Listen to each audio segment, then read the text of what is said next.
자, 드디어 미국발 금리 인하가 시작됐습니다. 아직까지 투자 못하신 분 기회가 왔습니다. 오십시오. 구독, 좋아요 눌러주세요.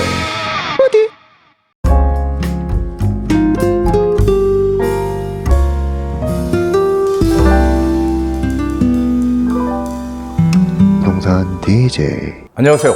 부동산 DJ 한정훈입니다. 자, 지금 미국이 기준금리를 인하를 시작했습니다. 자, 여러분들 시장이 어떻게 변할 것 같습니까?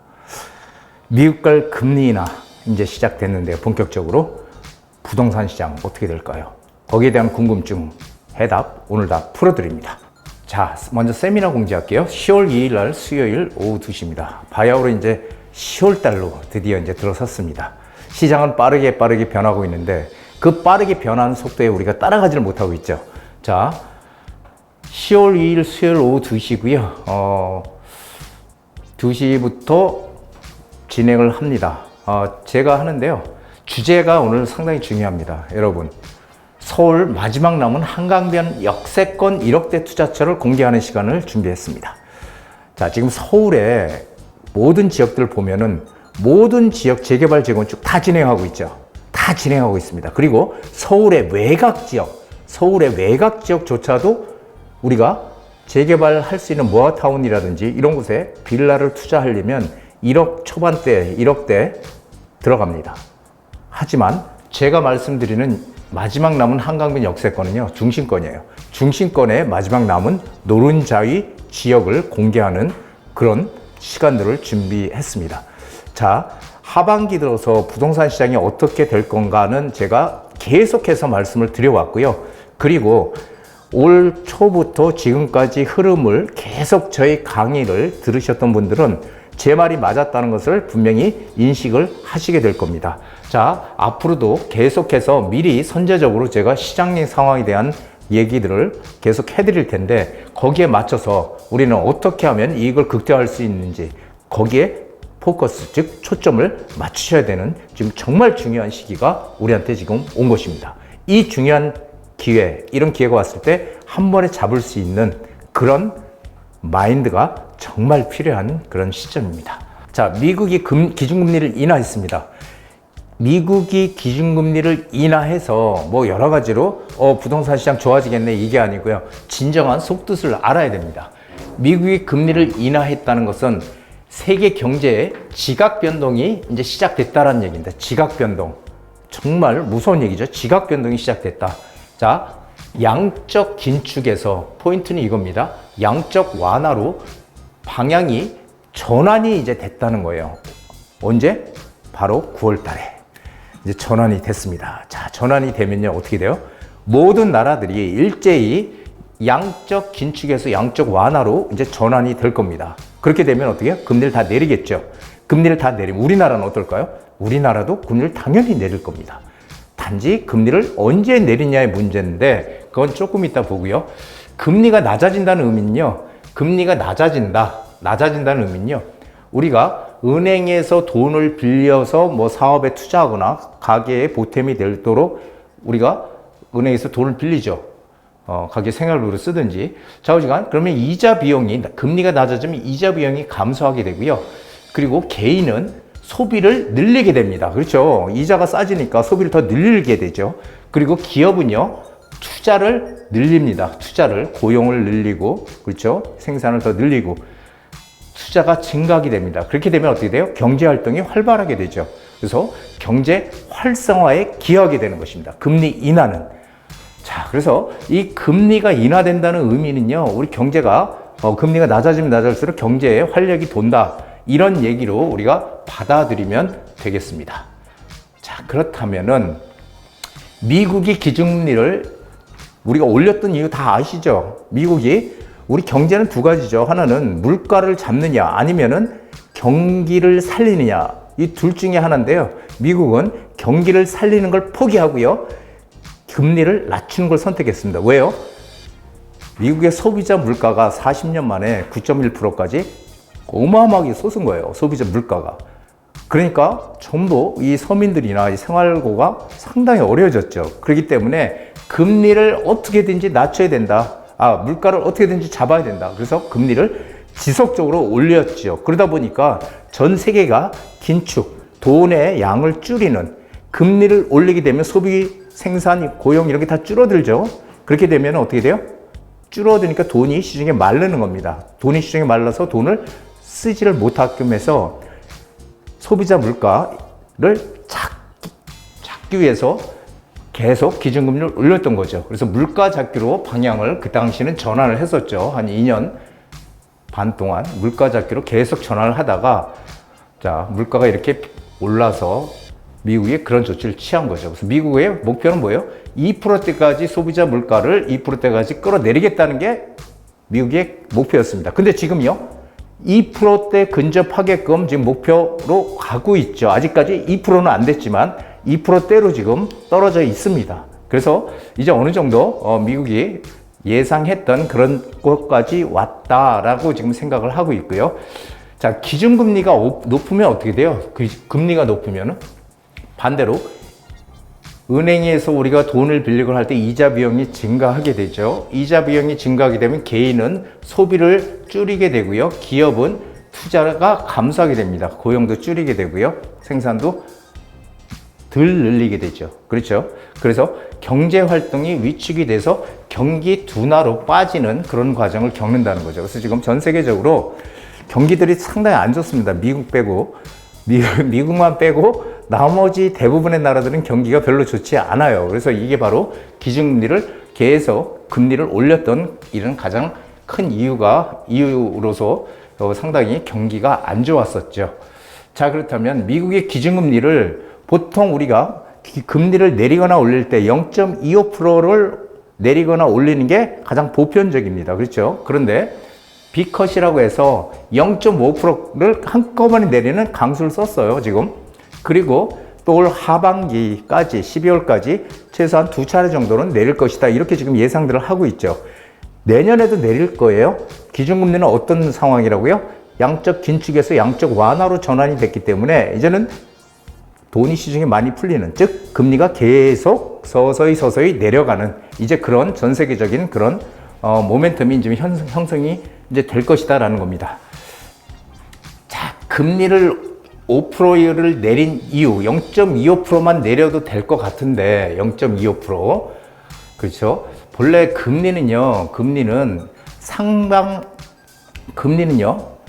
상방 경직성이 있어서 한꺼번에 많이 올리기는 힘들어요. 그렇다면 경제에 어마어마한 타격을 주기 때문에 반대로 내리는 거는 0.5%, 0.75% 확 한꺼번에 내릴 수가 있어요. 그런데 예외적으로 미국이 워낙 소비자 물가가 9%대까지 치솟다 보니까 금리를 한꺼번에 0.5%, 0.75%씩 올리는 초강수를 썼었죠. 그건 정말 예외적인 상황이고요. 금리는 상방 경직성이 있어요. 이것도 알아두세요. 금리는 상방 경직성, 위로 올라가지 않으려고 하는 경직이 되는 거죠. 위로 올라가지 않으려고 하는 성격을 가지고 있다는 거예요, 금리는. 그런데 이번에 또 미국이 기준금리를 내릴 때는 뭐 많이 내려도 된다고 제가 말씀드렸죠. 그래서 내릴 때는 0.5%, 0.25%가 아니라 0.5% 한꺼번에 확 내렸어요. 그래서 이게 왜 그러냐면은 지금 미국의 경기 침체 우려와 그 다음에 고용 부진 이런 것들 때문이다 이렇게 얘기하지만 실질적으로 미국의 지금 현 상태는 그렇게 나쁘지 않습니다. 하지만 이렇게 0.5%를 내린 이유는요, 글로벌 경제의 불확실성에 선제적으로 대응하겠다는 거예요. 지금 뭐예요? 중동 전쟁 지금 더 이제 완전히 이제 확전이 점점 되고 있는 상황이죠. 러시아가 우크라이나를 침공한 전쟁도 아직도 안 끝나고 있죠. 그래서 이런 세계적인 이런 대외적인 불확실성 때문에 글로벌 경제 불확실성에 선제적으로 대응하고자 금리를 0.5% 내렸다는 겁니다. 자, 그래서 금리를 미리 선제적으로 내리면은, 자, 금리를 내리면 어떻게 해요? 경제활동, 높은 금리는 경제활동을 억제한다고 했죠. 자, 경제활동을 억제하고 있어 금리 인하가 되면 경제활동을 활발하게 할 수 있을 것이다. 그래서 글로벌 경제 불확실성에 대응하겠다. 지금 이런 얘기입니다. 그래서 미국이 5%고요. 우리나라 3.5입니다. 그렇죠? 미국이 5%, 우리나라 3.5, 1.5% 지금 차이가 나고 있죠. 원래 2% 차이 났다가.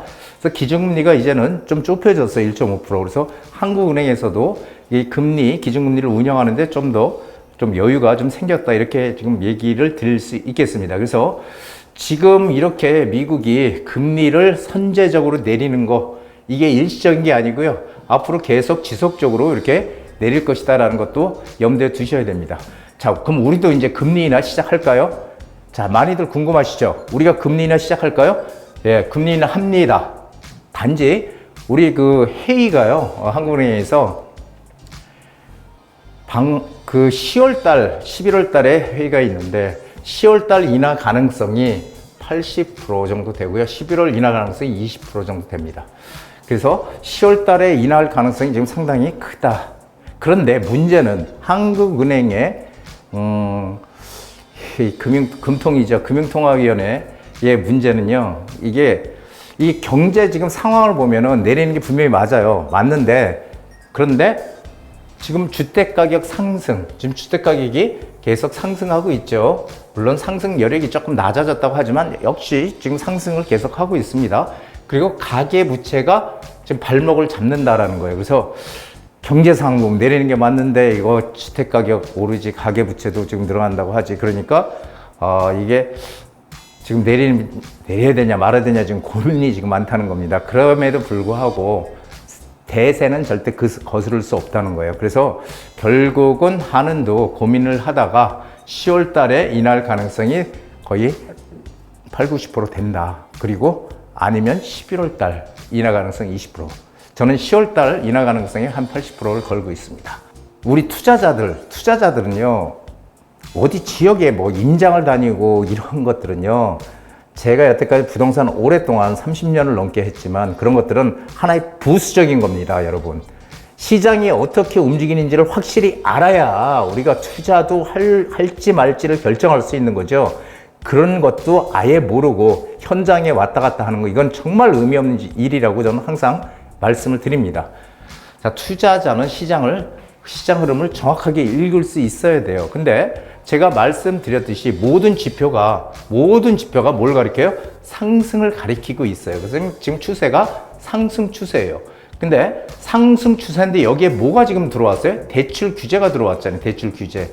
그렇죠. 대출 규제에서 지금 시장이 좀 꺾이니 뭐 이런 얘기들 좀 나오고 있잖아요. 근데 제 강의를 유튜브를 계속 보셨던 분은 기억을 하시겠지만 시장이 상승 추세로 갈 때 정부에서 계속 상승을 하면 안 되니까 너무 이게 가격이 오르면 안 되니까 제동을 겁니다. 그래서 대출 규제를 일단 시작을 하는데 그 대출 규제의 효과는 얼마 간다고 제가 얘기했어요? 얼마 간다고 얘기했어요? 3개월에서 길면 5개월 간다. 그 기간만 이 대출 규제에 내놨던 그 영향을 단기간에 받는 거지, 추세가 상승 추세일 때는 이렇게 올라가다가 대출 규제, 정부에서 규제할 때 약간 소강 상태로 가다가 이게 3개월에서 5개월이 지나면은 다시 원상태 상승 추세로 간다는 거예요. 그래서 대출 규제 효과는 일시적일 뿐이다. 그리고 실제로 여태까지 대출 규제 지금 처음 한 거 아니잖아요. 계속 대출 규제 해왔지만 효과가 지속됐습니까? 지속 안 됐어요. 단기간에 끝쳤다는 거, 이것도 꼭 기억을 하셔야 될 중요한 내용입니다. 자, 양적 완화로 방향이, 전 세계의 어떤 흐름이 양적 완화로 방향이 전환되면 어떤 일이 벌어져요? 시중에 돈이 많이 풀려요. 시중에. 이거 유동성이라 그러는데 돈이 많이 풀려서 유동성이 커진다는 거예요. 돈이 시중에 많아지면 이 돈들이 어디로 갈까요? 우리 코로나 때 경험 기억나시나요? 코로나 때 코로나19 때문에, 코로나 팬데믹 때문에 돈들을, 제로금리에다 돈들을 어마어마하게 많이 풀었잖아요. 전 세계적으로. 그래가지고 어떻게 됐어요? 부동산 가격이 올랐습니까? 떨어졌습니까? 부동산 가격이 엄청나게 올랐잖아요. 그렇죠? 그래서 돈이 시중에 많아지면 이 돈들은 자산시장으로 상당 부분 흘러간다는 거예요. 자산시장으로. 자산시장이 뭐예요? 대표적으로 부동산 시장, 그 다음에 주식시장이에요. 이쪽으로 돈이 흘러간다는 거예요. 그래서 이 돈이 많이 시중에 풀린다는 의미는 상당히 이 재테크에 유리한 조건이 지금 형성이 되고 있다. 이렇게 확신을 가지셔도 됩니다. 자, 그렇다면은 주택시장 어떻게 될까요? 자, 전셋값죠. 전셋값. 지금 전셋값 계속 오르죠. 전셋값은 내년까지 계속 상승할 겁니다. 자, 서울이 지금 상승을 하고 있는데요. 이게 내년이 되면 경기로 번져서 지방까지 내년이 번져가는 그런 시장으로 갈 거다. 그래서 전세 수요가, 전세값이 계속 오르면 어떻게 돼요? 전세 수요가 매매 수요로 전환이 된다. 왜냐하면은 매매가와 전세값의 갭이 줄어들게 되면은 차라리 전세 사는 것보다 내 집을 갖자라고 하는 사람이 많아진다는 거예요. 그래서 전세 수요가 매매 수요로 전환되는 그런 전환율이 훨씬 빨라질 것이다. 이렇게 저는 생각하고 있습니다. 그리고 매매가는 계속 상승할 겁니다. 즉 전세가 매매가가 동반 상승하는 그런 시장으로 전개가 될 것이다라는 거죠. 그런데 매매가는 동반 상승하는데 이 매매가를 잡기 위해서 보수 정부에서 항상 공급에 초점을 다 하고 있습니다. 공급에 초점을 맞추고 있죠. 하지만 이 공급이라는 것이 단기간에 늘리기는 어렵다는 거예요. 그래서 제가 판단하기는 최소한 2020년대, 즉 2029년 그때까지는 최소한도 공급은 없다. 공급이 뭐 이렇게 뚝딱 우리가 뭐 하룻밤 사이에 만들어낼 수 있는 거 아니잖아요. 그리고 최소한도 철거를 하고 착공을 해서요. 착공을 해서 나중에 준공, 즉 아파트가 젖을 때까지 평균적으로 한 3년이 걸립니다. 3년 더 걸릴 수도 있고요. 덜 걸리는 일은 별로 없어요. 덜 걸리는 일은 3년. 3년인데 그렇다면은 앞으로도 지금 서울에 제대로 뭐 재건축 진행을 하거나 아니면은 재개발, 모아타운이라든지 역세권 개발, 뭐 신속통합계 이런 것들 지금 많이 지정을 해놨지만 그런 것들이 지금 진행이 되고 있는 데가 과연 몇 군데나 됩니까? 땅 파고 있나요? 그런데 별로 없죠. 그래서 이게 시간이 많이 걸리는 거기 때문에 단기간에 공급은 늘리기 어렵습니다. 그래서 매매가도 계속 오를 것 같아요. 그리고 정책 방향은 공급을 늘려서 집값을 잡는다는 거죠. 그래서 뭐 재개발, 재건축에 대한 규제들을 많이 풀고 있지만 실제로 실효성은 별로 그렇게 없는 그런 현실입니다. 자, 현실은 다르죠.